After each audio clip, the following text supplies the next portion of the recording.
Queridos hermanos, iniciamos la lección divina de este día lunes 2 de enero, lunes del tiempo de Navidad. Por la señal de la Santa Cruz de nuestros enemigos, líbranos, Señor Dios nuestro, en el nombre del Padre, y del Hijo, y del Espíritu Santo. Amén.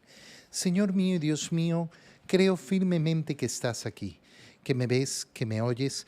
Te adoro con profunda reverencia, te pido perdón de mis pecados y gracia para hacer con fruto este tiempo de lección divina. Madre mía Inmaculada, San José, mi Padre y Señor, Ángel de mi guarda, interceded por mí.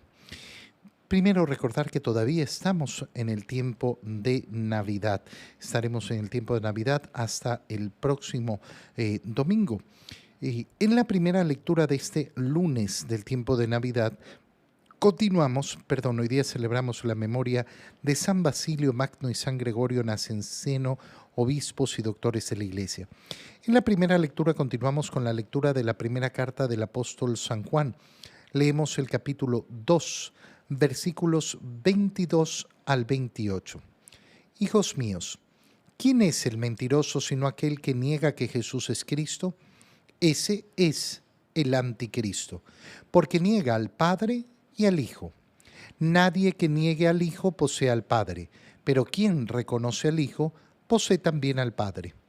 Que permanezca pues en ustedes lo que desde el principio han oído. Si permanecen ustedes lo que han oído desde el principio, también ustedes permanecerán en el Hijo y en el Padre. Esta es la promesa que Él mismo nos hizo, la vida eterna. Les he escrito esto pensando en aquellos que tratan de inducirlos al error. Recuerden que la unción que de Él han recibido permanece en ustedes y no necesitan enseñanzas de nadie. Esta unción, que es verdad y no mentira, los ilustra a través de todas las cosas. Permanezcan pues en Él como la unción les enseña.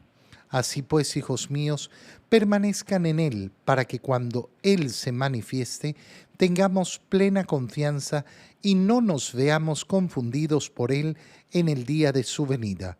Palabra de Dios. Al continuar con la lectura de la primera carta del apóstol San Juan, nos metemos en un tema sumamente profundo y que puede resultarnos un poco confuso. Siempre la lectura de San Juan es una lectura de teología muy profunda. Ya lo decíamos la semana pasada cuando recordábamos cómo San Juan es esa águila. Esa águila que vuela alta en el sentido de su teología, de su entendimiento de quién es Cristo y en Cristo entender la Santísima Trinidad. ¿Quién es el mentiroso sino aquel que niega que Jesús es Cristo? ¿Qué quiere decir negar que Jesús es Cristo? Negar que Jesús es el Cristo significa sobre todo negar que en Jesucristo hay dos naturalezas, la naturaleza humana y la naturaleza divina, lo que expresamos en nuestra fe diciendo verdadero Dios y verdadero hombre, en una sola persona, que es Jesús. Quien niega que Jesús es Cristo está negando que es el ungido. Pero el ungido no significa simplemente aquel que ha sido ungido como fue ungido el rey David o los reyes, o como fueron ungidos los profetas, o como hemos sido ungidos nosotros en los sacramentos, sino el ungido directamente por esa acción de Dios. Es decir, por la presencia de Dios en él, que no es una presencia simplemente impuesta, sino que está en él porque es el mismo Verbo de Dios, la segunda persona de la Santísima Trinidad, la que se ha hecho hombre. Negar que Jesús es el Cristo nos convierte en el anticristo. Ya por eso la semana pasada recordábamos, justamente bajo la lectura de la primera carta de San Juan, que el anticristo, los anticristos, son aquellos que niegan efectivamente a Cristo. aquellos que niegan su doctrina, aquellos que niegan las palabras del Señor. Y por eso podemos tener anticristos en todos lados, no solo fuera de la iglesia, sino también dentro de la iglesia. Porque al negar a Cristo, ¿qué es lo que hace? Niega al Padre y al Hijo. Niega la relación entre el Padre y el Hijo. Niega, por tanto, la Trinidad. Mira, esto es tan sencillo como aquellas personas que dicen, bueno, lo importante es creer en un ser superior. Entonces todas las religiones son iguales porque lo importante es que cada una cree en un ser superior. No, esa no es la fe cristiana. Esa es la fe del mundo que te quieren meter y que te produce un engaño profundo. En primer lugar, porque yo no creo simplemente en un ser superior, yo creo en ese ser superior que se hizo hombre, que nació de la Virgen María en Belén, que murió en la cruz y que resucitó. Y que ese mismo, el que murió, el que resucitó, es la segunda persona de la Santísima Trinidad. Eso quiere decir que es el Hijo, no un hijo, el Hijo. Y cuando digo la palabra Hijo, entonces estoy predicando que Dios es Padre. Niega entonces al Padre y al Hijo. Y nadie que niegue al Hijo posee al Padre. Por tanto, si no es a través del Hijo, no hay un verdadero conocimiento de Dios. Yo creo en un ser supremo. ¿Crees en el Hijo o no? Bueno, eso da lo mismo si crees en Cristo o no. No, es que si niegas al Hijo, niegas al Padre. Y entonces no conoces a Dios. Y no puedes entrar en relación con Dios. Quien reconoce al Hijo, posee también al Padre. Fíjate en estas palabras que son tan preciosas, tan bellas, tan profundas. ¿Por qué? Porque inmediatamente San Juan nos está hablando de que el camino cristiano no es un camino intelectual, no es un camino basado en el conocimiento, sino que el conocimiento me lleva a relacionarme con una persona, me lleva a relacionarme con Cristo y a través de Cristo, que es el Hijo, me relaciono con el Padre. Por eso la fe cristiana no es una fe del libro, es una fe vivencial. Si nosotros no hacemos vida nuestra fe, no tiene ningún sentido. Yo creo, yo pienso que esto es así, esto es así, esto es así. Pero resulta que esto que yo creo, que yo pienso, que yo imagino, no tiene repercusiones en mi vida. Yo vivo como viven los paganos, como aquellos que no creen en Dios. Entonces da lo mismo si yo digo que soy católico. Da exactamente lo mismo si yo digo que tengo fe y que creo. Que permanezca en ustedes lo que desde el principio han oído. ¿Qué nos está diciendo San Juan? No se dejen cambiar. No se dejen cambiar la doctrina. No se dejen cambiar la mente. ¿Por qué? Porque la doctrina no puede cambiar. La doctrina de Cristo no puede ser cambiada. Cuando nosotros oímos a las personas que dicen, es que hay que actualizar la fe hay que actualizarla en el modo en que la vivimos de acuerdo al mundo contemporáneo, pero nunca va a cambiar la doctrina. Lo que es pecado seguirá siendo pecado. Lo que es virtud seguirá siendo virtud. Las verdades de fe seguirán siendo verdades de fe en todos los tiempos. ¿Qué crees que significa la expresión Cristo es el mismo ayer, hoy y siempre? Que no va a alterarse Cristo y por tanto su doctrina tampoco se va a alterar. Si permanecen en ustedes lo que han oído desde el principio, también ustedes permanecerán en el Hijo y en el Padre. En esa fe robusta, en esa fe verdadera, es decir, en la verdadera doctrina de Cristo, entonces yo puedo permanecer en común unión. Si yo, por ejemplo, digo, pero es que a mí no me parece que es importante ir a misa. Uno lo que tiene que hacer es ser bueno con el prójimo y ayudar. Eso es la verdadera fe de Cristo. Bueno, en ese momento esa persona ha dicho que aquellas palabras del Señor, tomen y coman, esto es mi cuerpo, tomen y beban, esta es mi sangre, son palabras inútiles. Son palabras que no significan absolutamente nada, que no tienen ninguna importancia.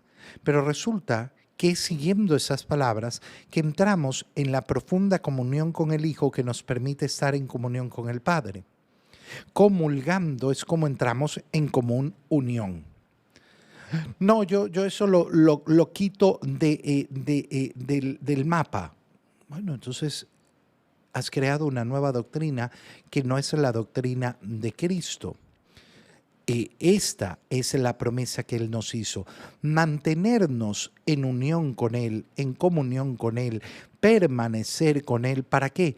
Para tener la vida eterna. Les he escrito esto pensando en aquellos que tratan de inducirlos al error. Estamos hablando de los primeros años del cristianismo. Y ya lo podemos ver en las cartas de San Pablo, ya lo podemos ver en los Hechos de los Apóstoles, ya lo podemos ver desde el inicio de la vida de la iglesia, cómo va a haber personas que inducen al error, Cuando hoy en día una persona postula que no hay verdad, no existe la verdad, bueno, esa es tu verdad, esta es mi verdad. Bueno, ¿qué está diciendo? Está diciendo que al final no existe error. Pero entonces la escritura que nos dice que hay personas que inducen al error nos miente. No, sí, hay personas que inducen al error. ¿Por qué? Porque sí hay una verdad. Porque sí son verdaderos los postulados que nos llevan efectivamente a la vida eterna. Recuerden que la unción que de Él han recibido permanece en ustedes y por eso no necesitan enseñanzas de nadie. Y es verdad, es precioso ver cómo personas que a veces no tienen un gran conocimiento teológico, pero tienen una fe firme y han recibido la gracia de Dios, se mantienen firmes en esa fe que han recibido. Y por eso se niegan a aceptar cualquier novelería que les vienen a presentar. Aquel, en cambio, que no vive verdaderamente la fe, siempre está tan sujeto a caer en la novelería. No, es que me dijeron que esta persona es una persona especialísima porque hace no sé qué, porque hace no sé cuánto. Y ahí está todos los ingenuos que van detrás a caer en una y en otra mentira, inducidos al error. La unción que tienen en ustedes es la que los ilustra a través de todas las cosas. Por eso permanezcan en Él. ¿Cómo la unción les enseña? Permanecer en Cristo. Permanezcan en Él para que cuando Él se manifieste tengamos la plena confianza. ¿La plena confianza de qué? De que si yo lo he seguido a Él es para ganar la vida eterna. En el Evangelio, leemos el Evangelio de San Juan, capítulo 1, versículos 19 al 28. Este es el testimonio que dio Juan el Bautista cuando los judíos enviaron desde Jerusalén a unos sacerdotes y levitas para preguntarle, ¿quién eres tú? Él reconoció y no negó. ¿Quién era? Él afirmó, yo no soy el Mesías. De nuevo le preguntaron, ¿quién eres pues? ¿Eres Elías? Él les respondió, no lo soy. ¿Eres el profeta? Respondió, no. Le dijeron, entonces dinos quién eres para poder llevar una respuesta a los que nos enviaron. ¿Qué dices de ti mismo?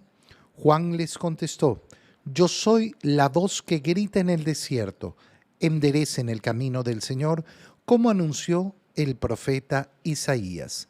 Los enviados que pertenecían a la secta de los fariseos le preguntaron, entonces, ¿por qué bautizas si no eres el Mesías, ni Elías, ni el profeta?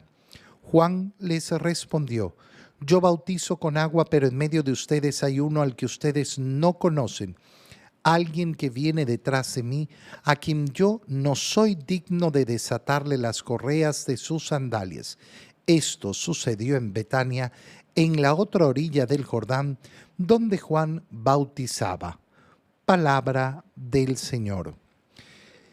Continuamos con la lectura del Evangelio de San Juan, después del prólogo de San Juan que hemos leído nuevamente el día sábado, el último día del año, último día antes de la octava de Navidad. Y al continuar entonces a partir del versículo 19 de este capítulo 1, comenzamos a escuchar el testimonio de Juan el Bautista.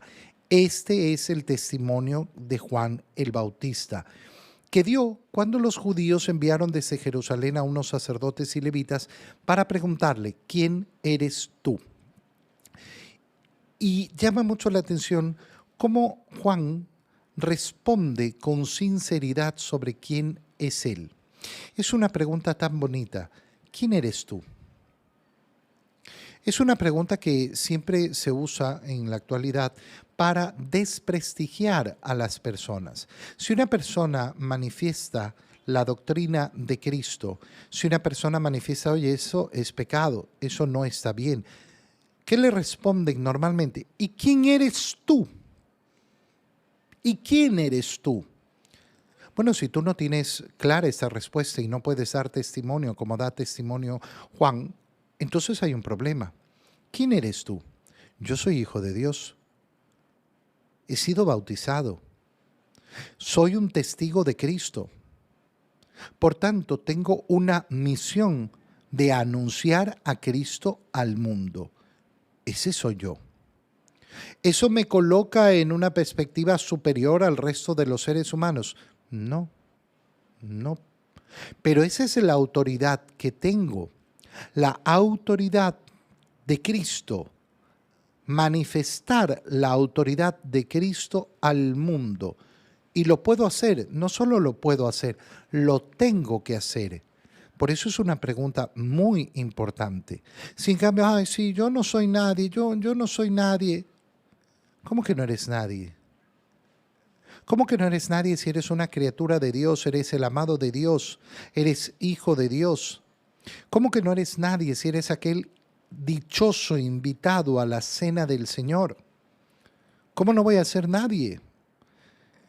Recuerda que no existe el amor a Dios verdadero si no hay un verdadero amor a uno mismo. Y no existirá un verdadero amor al prójimo si no hay un amor a uno mismo. No se trata de sobredimensionarnos, se trata justamente de colocarnos donde debemos estar. Juan reconoció y no negó quién era. Yo no soy el Mesías. Pero entonces, ¿quién eres? ¿Elías? No. ¿El profeta? No. Pero entonces dinos, ¿quién eres? ¿Qué dices de ti mismo? Yo soy la voz que grita en el desierto. Qué bonito es unir nuestra vida a la de Juan el Bautista, el testigo de Cristo, el testigo del Cordero, el que ha señalado al Cordero, y responder, yo también soy una voz que grita en el desierto. Ay, es que en este mundo nadie hace caso, en este mundo no sé qué. Yo soy una voz que grita en el desierto. Si nadie escucha, no importa. Yo tendré que seguir cumpliendo la misión que el Señor me ha dado. Tendré que seguir gritando en el desierto. Enderecen el camino del Señor, tal y como lo había anunciado el profeta Elías. Los enviados que pertenecían a la secta de los fariseos le preguntaron entonces, ¿por qué bautizas? ¿Por qué bautizas si no eres el Mesías, ni Elías, ni el profeta? Y aquí Juan expresa cuál es el bautizo que él está realizando. Yo bautizo con agua. Pero en medio de ustedes viene alguien al que no conocen, al que yo no soy digno de desatarle la correa de las sandalias. Ese es el que viene. Ese es el que va a brindar el verdadero bautizo. El verdadero bautizo. Mira cómo en este tiempo de Navidad nos vamos a dirigir efectivamente a concluir el tiempo de Navidad con la celebración del bautizo del Señor. Y ese día vamos a contemplar efectivamente la realidad de nuestro bautizo. que es enorme, que es gigantesco. Lo que hemos recibido el día de nuestro bautismo no lo podemos terminar de procesar y no podemos nunca terminar de dar gracias a Dios por ser un bautizado, porque me he convertido con ese bautizo en hijo de Dios. Te doy gracias, Dios mío, por los buenos propósitos, afectos e inspiraciones que me has comunicado en este tiempo de lección divina. Te pido ayuda para ponerlos por obra. Madre mía Inmaculada, San José, mi Padre y Señor, Ángel de mi guarda, interceded por mí. María, Madre de la Iglesia, ruega por nosotros. Queridos hermanos, que tengan todos un muy feliz día.